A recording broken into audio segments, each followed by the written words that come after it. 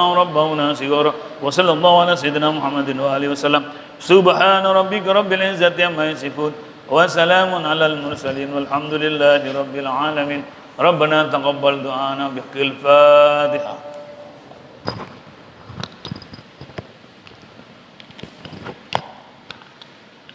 اللهم صل